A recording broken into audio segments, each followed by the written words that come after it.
Hola, bienvenidos a Control Estadístico de Procesos. La planificación es la clave del éxito. Sueña, haz que suceda. Bienvenido a nuestra Universidad Bicentenaria de Aragua y nuevamente a nuestra cátedra de Control Estadístico de Procesos, lo que es el núcleo temático 3 y 4. Mi nombre es Osval Carvajal. Bienvenidos nuevamente. Contenido del video, vamos a hablar del núcleo temático 3 sobre el plan de evaluación del curso, la bibliografía y el tema específico de los gráficos de control. Luego continuaremos con el núcleo temático 4. Estamos en la semana 2, estamos desarrollando la actividad síncrona número 2 de este periodo y vamos a hablar sobre la sumativa 2 también en este momento o más adelante, que será un cuestionario, se corregirá a través de un registro de observación y vale el 50% de la nota restante, que con el primer 50% hacen el 100% de la materia. Esta unidad temática número 3 trata sobre los gráficos de control que buscan analizar los conceptos básicos del control estadístico de procesos para el mejoramiento continuo de las organizaciones. Utiliza como temario los conceptos estadísticos de lo que es un gráfico de control, sus tipos, los gráficos de control por variable y por atributo, la interpretación y análisis de los gráficos de control. Hablaremos levemente de la inspección de la calidad y los tipos de inspección. Esto es un video introductorio. Recuerde que les queda a ustedes investigar más respecto y lo haremos a través de la sumativa número 2. La bibliografía recomendada la tienen acá, igual que en el video número 1. Les recomiendo no utilicen Wikipedia, Econopedia, blogs personales, ni fuentes que no sean del área específica, por favor. Igual, restrinjan el uso de inteligencia artificial, que, reitero, lo detecto muy fácilmente.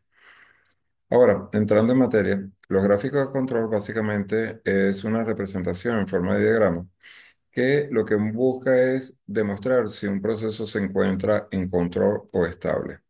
Acá tenemos en la imagen una línea media que llamamos porcentaje medio en este caso y un límite inferior y un límite superior. Los puntos que están dentro de este rango se dice que están en control. Los puntos que están fuera del mismo se dice que están fuera de control. Desde el punto de vista estadístico, se dice que el proceso está en control si está en contenido dentro de esos límites que hemos encontrado. Y si ocurre algún punto fuera, normalmente es asociado a un tipo de variable aleatorio y que genera específicamente que el proceso se desestabilice. Por lo tanto, nos interesa estudiarlo para evitar la ocurrencia de fallas o de producción de unidades defectuosas.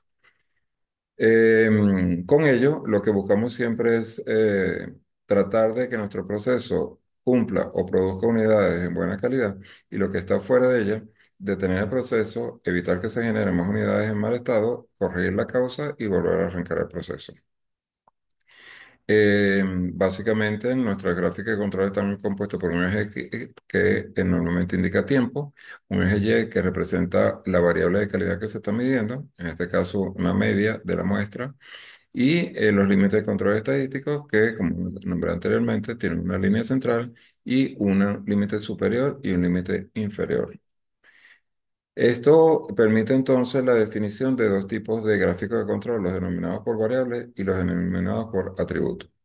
Los gráficos de control por variable sirven para analizar características de variables continuas que representan, variables continuas. Y es la gran diferencia con los otros gráficos que vamos a ver ahorita. En ella permito determinar entonces una falla potencial en la calidad de un proceso debido a que ocurren en forma aleatoria los procesos. Existen diferentes gráficos de tipo de variable. Tenemos los gráficos P, que muestra que tanto se están alejando las mediciones obtenidas de la tendencia central o media de los datos, los gráficos R, que muestran que tanta dispersión o uniformidad en un proceso dentro de una muestra existe, los gráficos X-R, que miden la relación de las especificaciones de calidad con la tendencia central de la dispersión, y existen otro tipo de gráficos como los XS, que son promedio de desviación estándar, las medianas y rangos, o las lecturas individuales y rangos. De todos ellos, el más usual es el gráfico P y el gráfico R, que son los más utilizados. También existen los otros tipos de gráficos de control denominados por atributos, que en este caso representan variables discretas. Recuerdan que el anterior era variables continuas, en este caso variables discretas. Y básicamente es el mismo principio, detectar dónde se producen las unidades en buen estado y dónde pudiesen ocurrir o ocurren unidades defectuosas para revisar el proceso inmediatamente. Para ello se miden otro tipo de gráficos. Tenemos los gráficos P que miden el porcentaje de defectos por muestra. En este ejemplo tenemos una muestra de 1000 productos y 200 de ellos tienen al menos un defecto. Entonces hay una fracción de defectos de 0,20. Y este es el valor que vamos a representar en el eje Y de la gráfica. Los gráficos NP es el valor del número de unidades defectuosas de una muestra. Si es una muestra de 1000 productos y 200 de ellos tienen al menos un defecto, 200 será el valor a ubicar en el gráfico de las Y. Antes era la proporción, ahorita es la cantidad. Los gráficos C representan el número de defectos por unidad de producción durante un periodo de tiempo de muestreo. Por ejemplo, el número de zonas desgastadas que tenga una chaqueta de cuero. Si la chaqueta tiene más de 5 zonas desgastadas, se considera una unidad no conforme. O los gráficos U que miden los porcentajes de defectos en una unidad durante un periodo de muestreo. Nuevamente, los P y los NP son los más utilizados. Luego tenemos que todo esto nos sirve para realizar inspecciones de calidad que buscan medir las características y calidad de un producto o de los componentes del mismo o del servicio que se presta en un determinado proceso, dependiendo de lo que estemos midiendo, para compararlo con pruebas de ensayo y ver si cumple o no cumple los requisitos especificados. Básicamente, se evita con su implementación la salida de productos al proceso productivo en mal estado y ello permite determinar su destino para desecho por producto totalmente perdido o para reproceso. Y permite a su vez que los productos en buen estado lleguen o pasen al siguiente proceso. Dentro de la inspección de calidad ocurren dos tipos de errores típicos, llamado error tipo uno, que se origina al rechazar un producto siendo este correcto o cumpliendo con todos los parámetros de buena calidad. Y el error tipo 2 se origina al dar como buena una muestra que en realidad no se encuentra dentro de los parámetros válidos de calidad y dicha muestra es admitida aun cuando no tiene defectos no deseados. Estos dos tipos de errores son los que normalmente se encuentran en las inspecciones de calidad. Existen diferentes tipos de inspección de calidad. Según el número de artículos inspeccionados, se hace una inspección del 100% de las unidades o una inspección por muestreo que básicamente basado en tablas estadísticas nos permite determinar una cantidad a muestrear. Una inspección de comprobación que permite comprobar grandes cambios en los niveles de calidad con muestras pequeñas. O una inspección cero que implica que nuestro sistema es tan robusto que no realizamos inspección. También lo podemos ver por la etapa de flujo de producto. Esto es, entonces, ocurre inspección en la recepción al momento de recibir, en la parte intermedia o de proceso de nuestro proceso productivo, la inspección del producto terminado como tal o la la inspección previa a la entrega de nuestro cliente o durante la entrega o al verificar el producto almacenado o la denominada inspección de auditoría que se utiliza para comprobar y diagnosticar si la garantía de calidad y la inspección normal están funcionando normalmente, o de terceras partes, por ejemplo, las que realiza el gobierno o empresas privadas de contabilidad, etcétera, para verificar que todo el proceso esté correcto. Con ello se cubre la parte de los gráficos de control. Y por último nos queda el núcleo temático 4. Este núcleo temático 4 habla de la capacidad de los procesos y hablaremos también de la actividad sumativa número 2. Nuevamente está circunscrito dentro de lo que es el segundo bloque del curso. Busca como competencia específica la capacidad de proceso, determinar la variabilidad natural de un proceso para mejorar la gestión de calidad de las organizaciones. En este temario hablamos de los conceptos de capacidad de proceso, paso de un estudio de capacidad de proceso, identificación del patrón de variabilidad, método de estimación de la variabilidad, cálculos de índice, construcción de intervalos de confianza, comprobación de la normalidad de los datos, los índices CP y CPK y los de potencialidad de proceso P y PK. La bibliografía es la misma que tenemos anteriormente y las observaciones son las mismas que les dije anteriormente. La capacidad de proceso, entonces, es el rango de variación que en condiciones normales un proceso tiene debido a la existencia de variables accidentales o variables aleatorias. También podemos definir la capacidad de proceso como el grado de actitud que tiene un proceso para cumplir con las especificaciones técnicas deseadas. Cuando la capacidad de un proceso es alta, se dice que el proceso es capaz y se mantiene estable. Y se dice también que está en control o cuando ocurre que durante nuestro proceso no se detectan unidades en mal estado. Si ocurre lo contrario y encuentra defectos, se dice que el proceso no es adecuado. Ahora, para estudiar la capacidad del proceso, aplicamos un poco lo que es la estadística básica. Primero determinamos la característica de calidad que queremos estudiar, por ejemplo, peso, longitud. Controlamos el proceso eliminando todas las variables o asignables o atribuibles al proceso y nos quedamos con la posibilidad o la existencia de variables de tipo aleatorio que pudieran afectar el mismo. Se toma la muestra del proceso, no debe ser menos de 50 y un mínimo con 250 elementos de cada una de ellas. Y se calcula la media de la desviación estándar con las fórmulas estadísticas que usualmente utilizamos para ello. Se calculan los límites del proceso y diremos que el límite de control es la media y los límites de control superior es la media más tres veces la desviación y el límite inferior de control es la media menos tres veces la desviación. Este límite inferior de especificaciones y el límite superior de especificaciones difieren de los dos calculados en forma estadística anteriormente, ya que son dados en función del diseño del el producto que nosotros estamos estudiando. Entonces tenemos los límites de control superior e inferior y los límites de especificaciones dados por el fabricante, superior e inferior. Acá vemos, por ejemplo, tenemos el límite de control, que es la media, límite inferior tres veces sigma hacia abajo, tres veces sigma hacia arriba me da el límite de control superior y en este caso el límite de especificaciones es superior a ambos límites de control. Si estamos así, el proceso está en buen estado, estamos bajo control y satisfacerá las necesidades de nuestro cliente.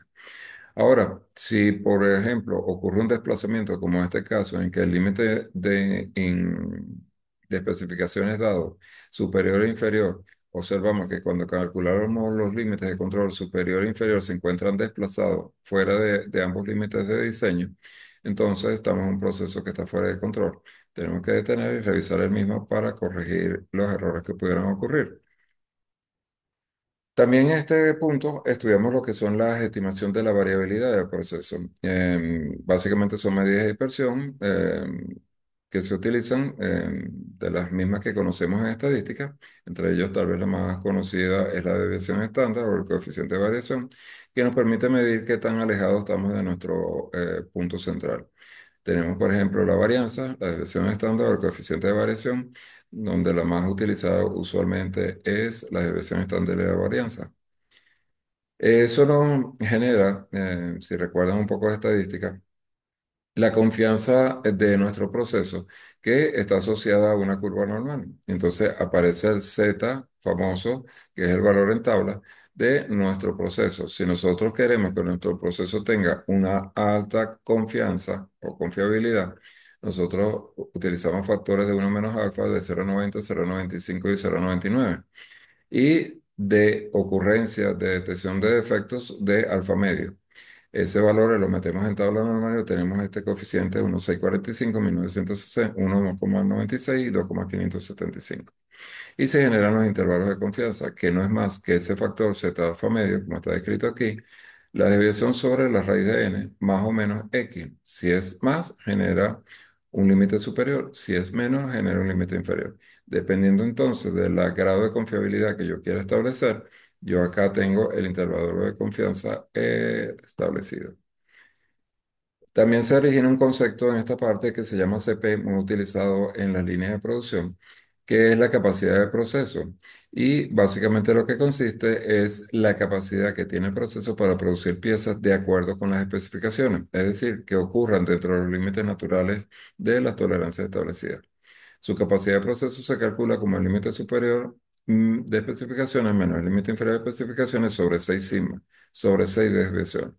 Eso nos da entonces la que se conoce como dispersión natural de mi proceso y donde esté dentro de ella, el proceso cumple. Ese valor, cuando lo tenemos, si nos da mayor que 2, definimos que el proceso se denomina de clase mundial y tiene calidad 6 sigma.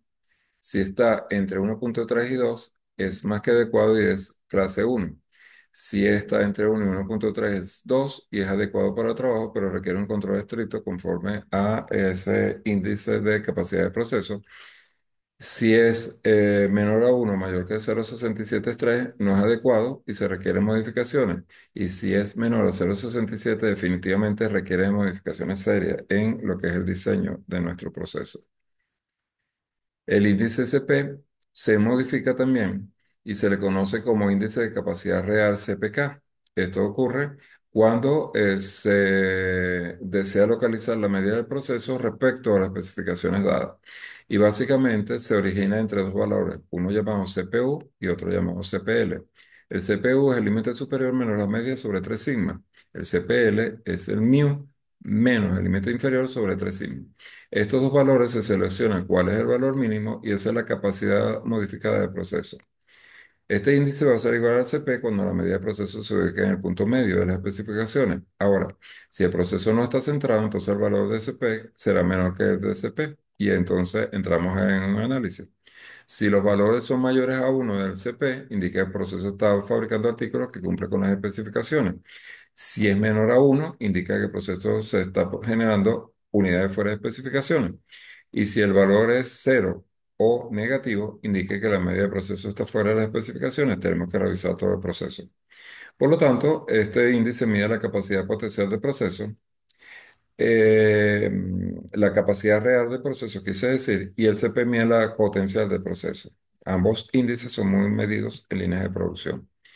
El otro índice muy utilizado es la potencialidad del proceso llamada HP, que es más o menos 3 desviaciones o 6 sigma. Si este valor lo analizamos y encontramos que el CP es mayor que uno, significa que el proceso satisface a nuestros clientes. Sin embargo, en la industria requiere un margen de error, por lo que se debe buscar que el mismo sea mayor a 1.5 para que el proceso sea completamente satisfactorio.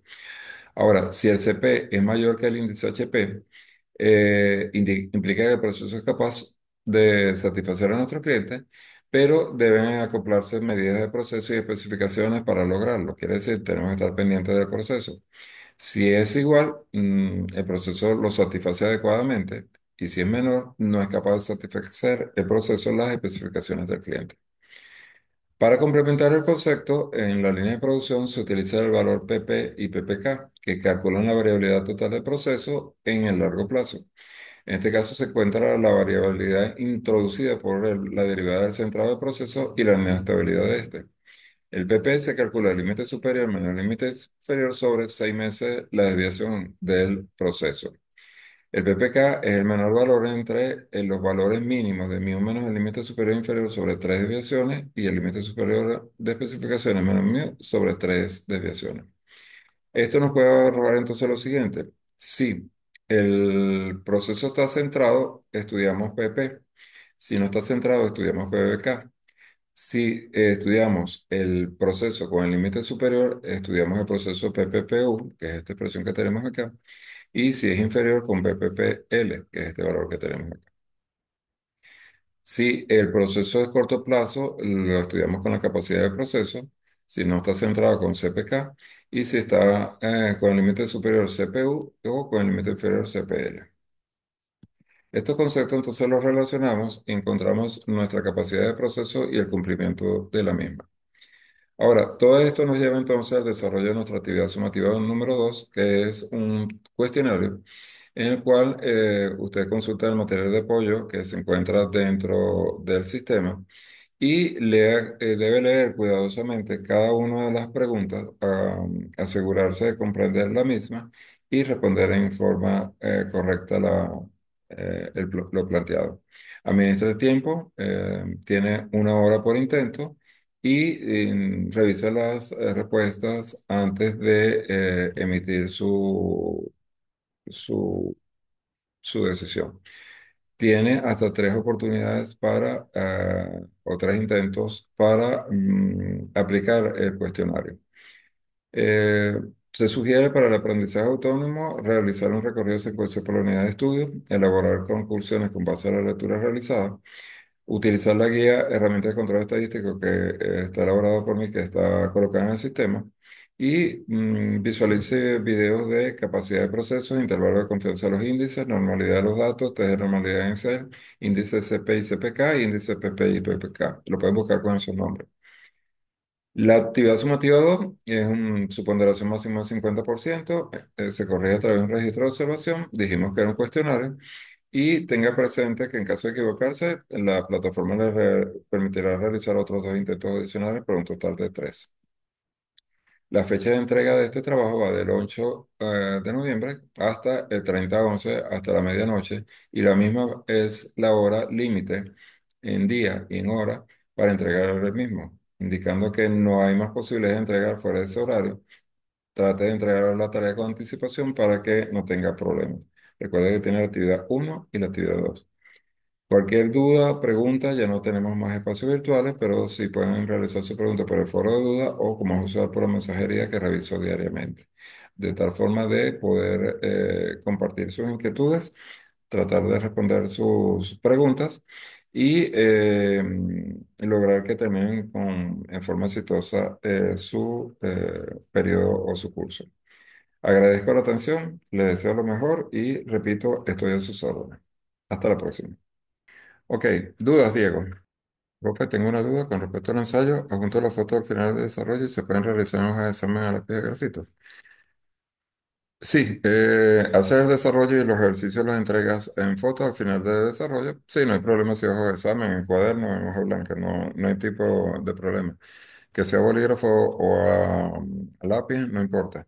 Lo que importa es que cada página que le tome la foto tenga tu nombre y tu cédula, por favor. ¿Ok? Es el requisito que se tiene. ¿Alguna otra duda, Diego? Perfecto, Diego. Igualmente, por favor, cualquier cosa me escribes por la mensajería, ¿no? ¿De acuerdo? En lo que estés desarrollando la tarea número uno, que es muy sencilla, o la tarea número dos, un poco larga, pero es para que tengan una comprensión del tema. El cuestionario, lee bien las preguntas, responde a lo que se pregunte, no empieces a cuestionar que si el profesor se equivocó, que si quiso decir otra cosa. O que la teoría dice una cosa y el profesor puso otra, no. Responde la pregunta que se está planteando en un momento. Son preguntas concretas, ¿de acuerdo? Perfecto. Bueno, te deseo lo mejor, Diego. Voy a cortar porque tengo otra clase para que la batería me rinda. Gracias. Que tengas feliz noche.